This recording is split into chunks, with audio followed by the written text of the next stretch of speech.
นี่เนี่ยให้เบิ่งพี่น้องเด็ดแห้งพยายามกลับสวยๆพี่น้องยามบวกเลยว่าอย่าเบิ่งกลับมาเบิ่งพี่น้องสภาพตุ้ยเรียบร้อยสองตัวหนึ่งหนีบคอตัวนี้มันจะใส่ยังว่ามานอนตายทำกันเอ้าหัวแตกพี่น้องสงสัยกลับหนีบถือมันตุ้ยเรียบร้อยพี่น้องน้อยๆลูกกระจอก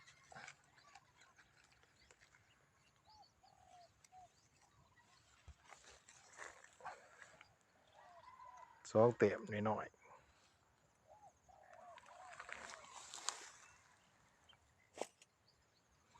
ตัวนี้เต็มใหญ่ได้คนละหม่องพี่น้องในส่วนพูนไปไกลกันอยู่ตัวนี้ล่างสุดท้ายได้สองถือกลับพี่น้องใส่กลับบ่ได้ใส่เหยื่อเด้พี่น้องเฮ็ดกลับเหยียบเอาเฮ็ดแบบเหยียบมานำกันสองนี่เซตสองเรียบร้อยมานอยู่พี่น้องมื้อนี้อยู่รถได้ตัวหนึ่งได้ตัวหนึ่งอยู่รถไง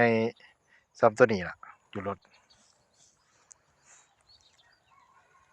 มื้อนี้สิมาน4แต้มมื้อนี้4แต้ม